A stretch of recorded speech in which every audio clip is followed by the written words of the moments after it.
Hi, Hi, how are you? welcome back. This is the Argentine Rugby Breakdown. I'm Florin. And I'm Pato, and we're back after A few weeks, yeah. We took some time off. Yeah. Some holidays here in Argentina. Some time off we took. The tournament had a week off on Easter. Exactly. So now we're back. Round 8 just finished. So we're going to talk about that, about how we're seeing the tournament so far, and what's the next step for this tournament, right? Exactly. Okay, let's start with the first game.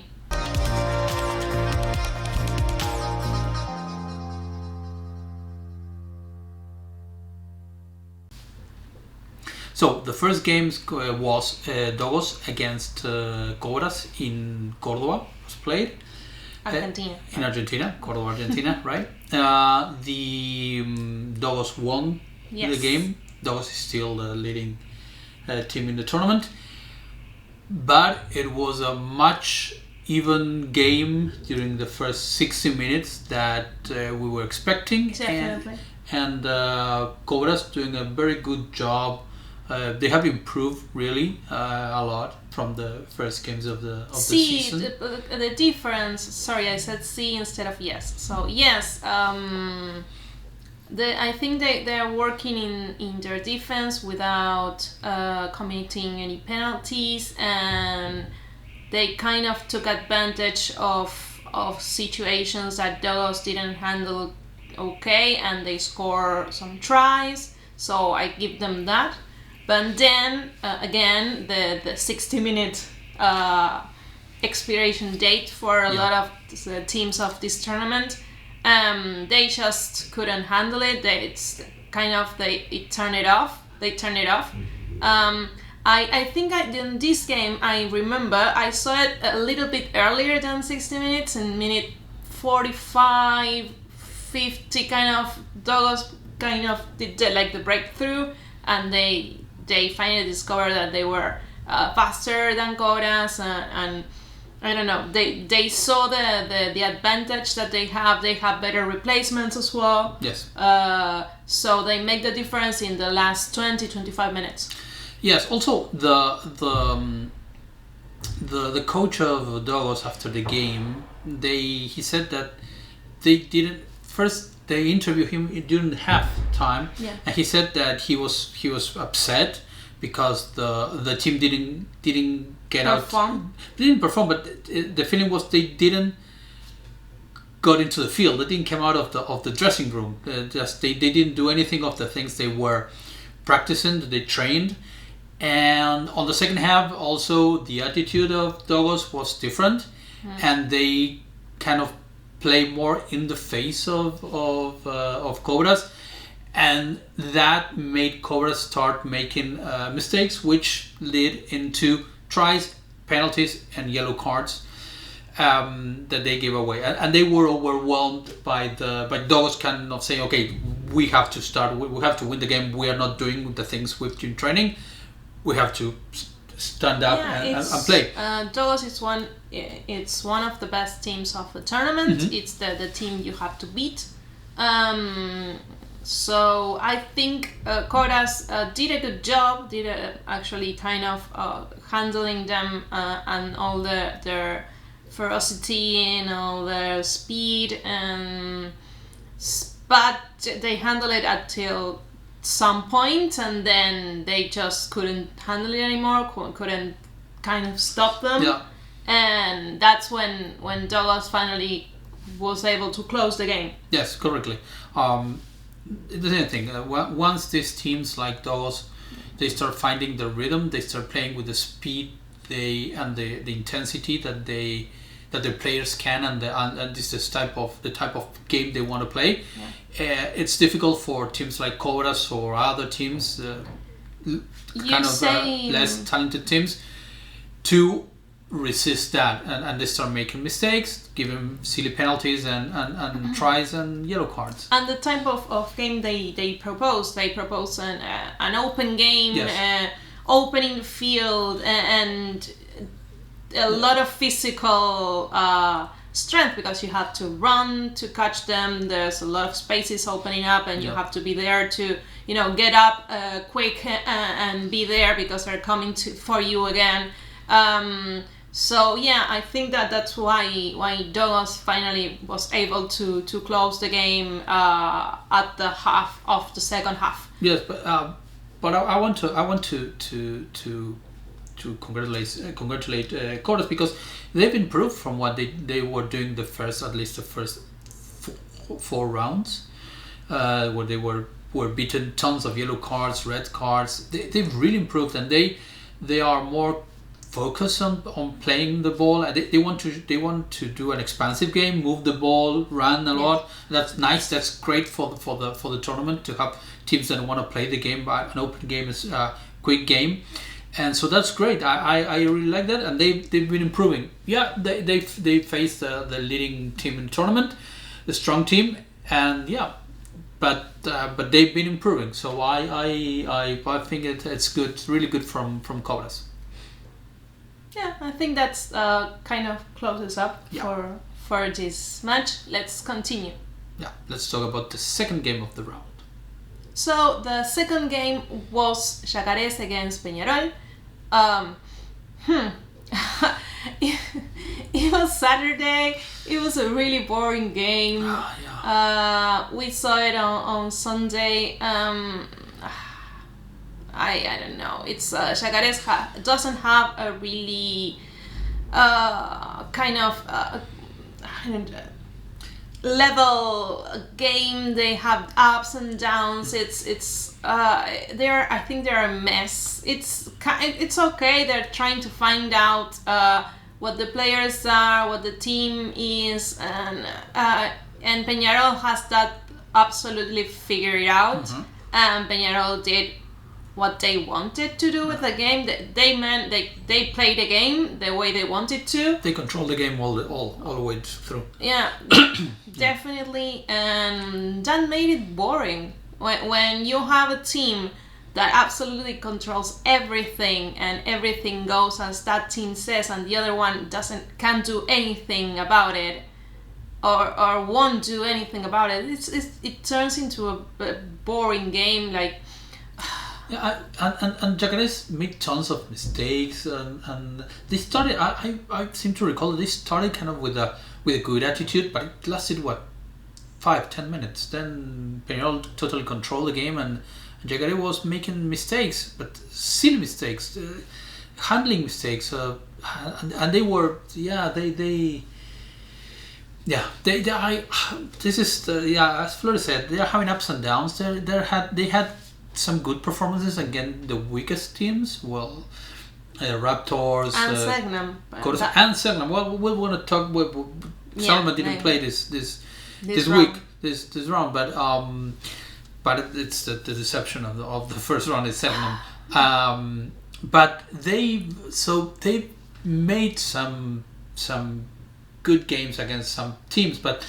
Yeah, it's just not consistency. They don't have consistency, and I think it's kind of they took the Easter time off, and then they forgot what they were doing. It's like they erased the memory chip because the best performances have been on the last few games of Yacare, and then you have Easter, everybody has the week off, everybody goes to their families and whatever, and then they came back and it's like, okay, what sport are we playing? Rugby? Yeah. This is rugby? Yeah. Okay, you need to explain to me again the rules and everything because I just forgot about everything. It's like that. They wiped their memory card and they're starting again.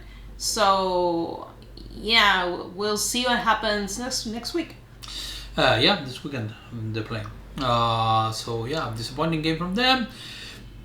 Peñarol did what they had to do. That's all. They just played the way they know how to play, and they march on, being they're still in second place, but they did what they had to do. Nothing more. Again, they have a better, like they have the World Cup. Uruguay has the World Cup like on the ice, on the side, on the horizon, and they're preparing for it. And you see they're performing good. They're second in the tournament, and they're this close. They're at 1 point away from Dogos. So I think they are kind of in the right spot.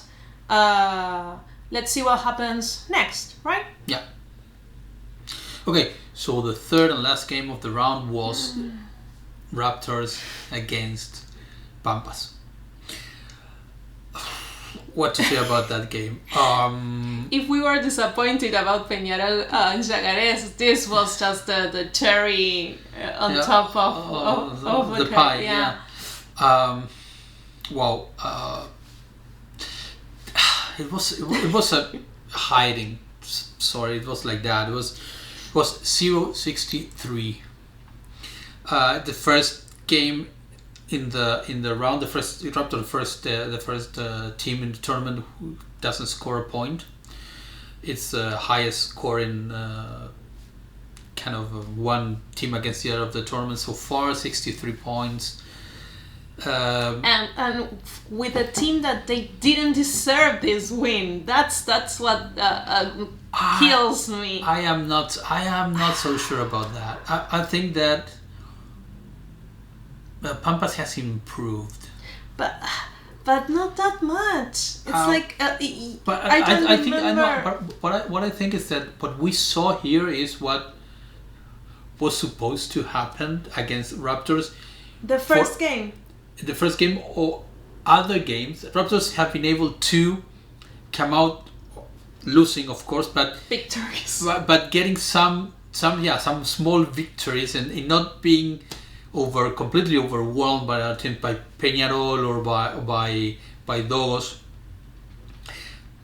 But Raptors has shown being the weakest team in the tournament, with all the reasons they have, of course. But they are the weakest team of the tournament, of the league. And this time of scoring of game, it was always there. It was just waiting to happen. Just around the corner. Yes. And they were able to dodge that bullet tons of times.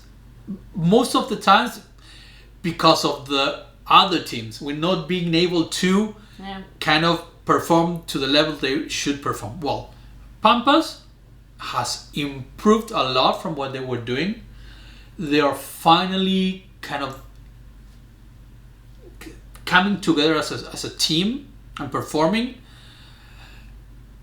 This is not saying that they are really playing really good now, because they did this against Raptor, and Raptor is a weak team, but they've improved, and everything they tried it worked out. I mean, it's like almost all the time they went into the 22s, they scored.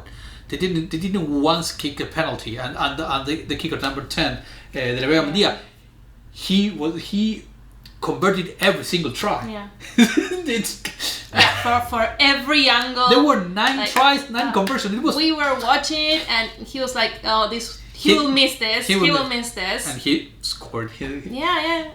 And so it was. It was the night that everything went right for Pampas, and everything went wrong for Raptors. Yes, even the Raptors had chances of scoring, a couple of tries, a couple of mauls or breakouts of some players, of some mistakes that Pampas did, and they were able to score. Even in the last minute of the game, Pampas completely fumbled the ball of a kickoff, and they receiving the ball, and they gave it an advantage to Raptors in 22. A problem that Pampas is having, they are not managing to receive well the ball, and to kind of kick the ball off to the other team. But even the last minute, they had the chances of scoring, and they just didn't do it. They make a mistake, or there's a knock on, or there's an obstruction, or it's a penalty, or whatever. And they didn't, and that happened during the first half as well. They had some chances, but I was going to say, I think in the first half they tried on the first half, and then you could see the the leaders of Raptors completely lost it. Landajo. When Landajo was angry. He was like, oh, just finish this fucking game. I want to go to bed. And total frustration. Yeah. It's like kind of screaming to people what they have to do, which position to make. It has to be a really frustrating role that he's involved now. But he was completely lost. Like he lost it in the second half. And he was talking all the time to ref. The ref started saying, "Stop talking." Yeah. He started being the Landajo. I don't like. I usually don't like him as a player. When he was playing for Pumas, Argentina's squad. Yeah. I didn't like him at all. I don't like the type of 9 that he is. But here he was proving something different. He was kind of everywhere. He was supporting. I don't know. I saw a different side of him. And last game, he was back into his old shoes. Yes. And frustrated. Like he was, completely frustrated. With reason. I see the point, but still, it's your team, and you have to pull it through. Yes. But they didn't do as much to win the game or anything, and Pampas did what they had to do. They played the ball, they moved the ball, they play with intensity. Yeah, they took advantage of the very weak team. And they were focused. That's another thing. They were focused on the 80 minutes. Yes, just we need to play. They scored 9 tries, so they didn't relax. Although they had the situations of not receiving well the ball. Or the last minute thing, which is a mistake they need to correct, but at no point they just. But they scored a try in the last second of the game as well. They did. No. The game ended in the 22nd of Pampas. They score. Raptors kick off. They lost the ball when they received the ball. There was a play, and and Raptors made a penalty. And the game ended there. When the game is in that way, you as the winning team kind of like, relax, and it's like, okay, the game is won. But I think they have this. They said, okay, the points will be important at some point, and we need to score as many points as we can. Yes. To make difference. So.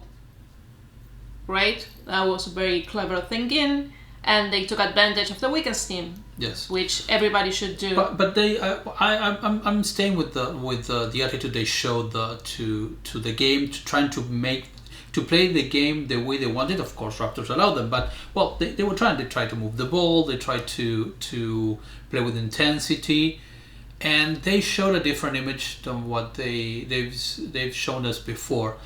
Maybe the win against Peñarol gave them some confidence to the players, because it was a huge game for this play. It was a huge game. They were local, so that was very important as well. So I think that they gave the players kind of we did it. We're in the we can do this. We can do this, exactly. I did it. We have to see what happens next. If they can keep this up, this week they have off, but they're going to be playing against the Black Lions. So it's a Georgian team that's touring South America. Actually, they are playing against the teams that are having the week off. Yeah, last week they played Selknam. The week before they played Dogos. They won against Dogos easily in Uruguay, which I was surprised, but okay, not so much. 70% of the Georgian team, it's going to be part of the Lelos squad in the Rugby World Cup. They won in the last minute against Selknam by a couple of 2 points, something like that, which is good. It's good for Selknam. The coach was happy about, of course, the result, but of the experience of the Chilean players having to play against these players, this team. Okay. And you brought Selknam, so yes, let's talk about it. Let's talk about Selknam. Yes. What happened? We were so happy because we thought the Chilean team Selknam will have an excellent tournament. They could easily be the winners of this tournament, and now they are number 5. They are not if this keeps on going like this, Yeah, they're not moving to playoffs. Yeah. Well, they won the first 2 games, and they did a great job on those 2 games. Yeah. And then I think they had a week off, and when they got back, they were just not there. They traveled to Buenos Aires, to Córdoba. They lost. I think it was the first game they lost. And from there, they lost again. They lost everything. They lost. What it was all? They had 4 games away. They lost again against Dogos, against Peñarol, against Yacares, and against Cobras. The game against Cobras it was the first win for Cobras, which they gave a lot of confidence to Cobras. We were so happy about it. Yeah, I was kind of happy. They were very, very happy. Yeah, the Brazilians were really because happy. they didn't see it coming. No, they didn't play badly. No. But the Segnam did nothing. Did nothing there. And it's the disappointment of the first half. The first half of the tournament. First half, yes. I thought it was going to be Pampas, the disappointment of the first half, which it was not far away from that. They are third, and they're third in the tournament, which shows kind of what tournament this is. I'm very, very disappointed about. I was expecting so much more. I don't know what type of training they're doing for the World Cup. Remember that Selknam is mostly the Chilean squad that will play the World Cup. So 99.9% of the players of some. So I don't know what type of training they're doing as a squad for Chile, but yeah, I don't know. I hope now they kind of shake this losing thing off, and they show what they can do, because I do think that they can do good things. That's the they have the players, and they have the team, the build-up team, the cohesion of a squad to do good things. They've shown it before. I've seen it. But they are not just doing it. I need them to get back to the final stage of the tournament last year. I need to see that team, which is the same team, right? Of course, the same players. There hasn't been any change of players or coach or anything. So I don't know.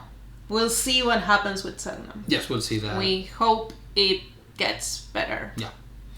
So let's talk about what's coming up in the next round. Very exciting times. Yes.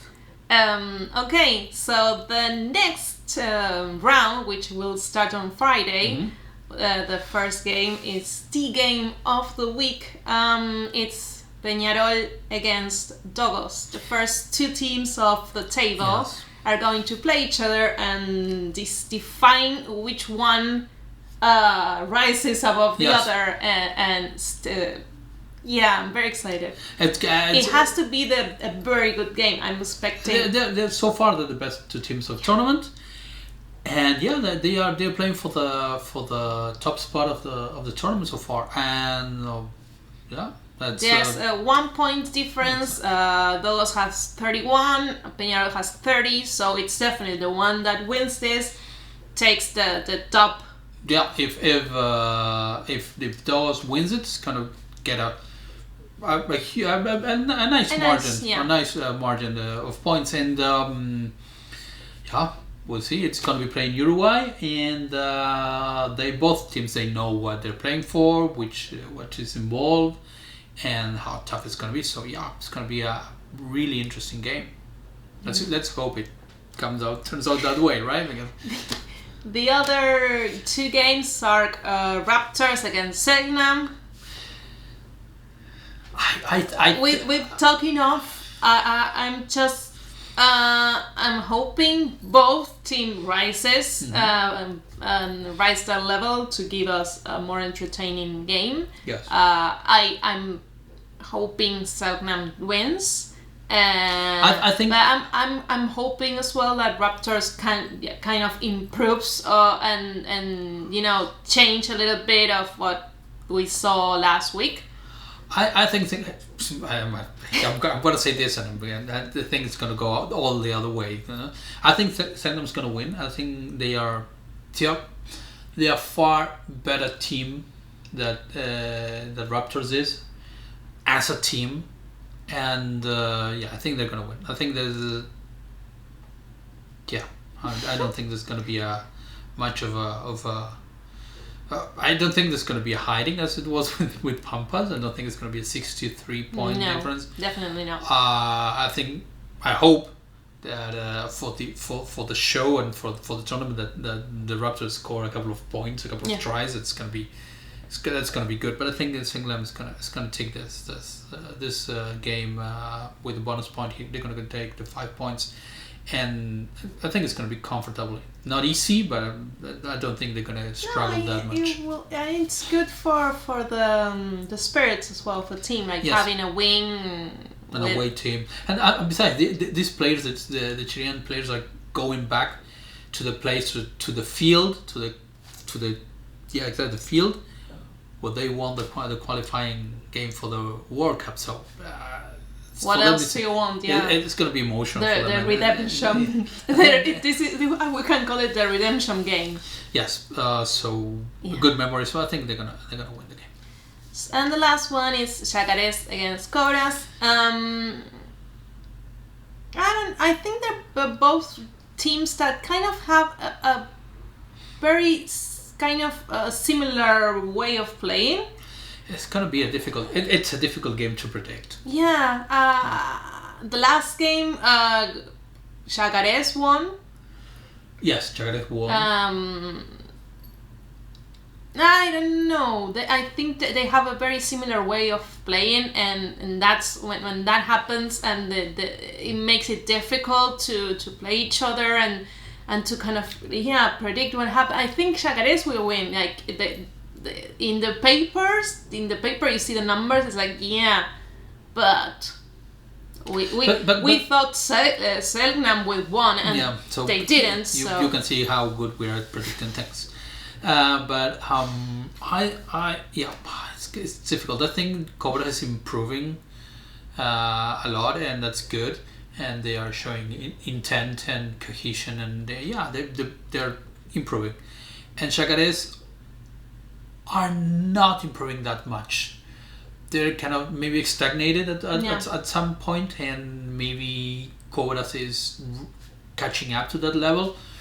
So that's why I think it's going to be very even matched. But we can be wrong. Yeah, that happened before. Yes, and anything can happen. I think they're right now they're very kind of even match teams, and and it's going to be important because. I'm seeing the table here, and if Cobras wins, they could reach the fourth position. So it's. But you have and Sangnam has to lose for that. Sangnam has to lose. So we have those 3 games. We'll see what happens. We have some high hopes in all of the matches for different reasons. We are going to do the reviews and everything, so I think that's it for the video, today video. So thank you very much. You have as well always the social media here, so please follow and comment and do everything you want. See you later. Bye. Goodbye.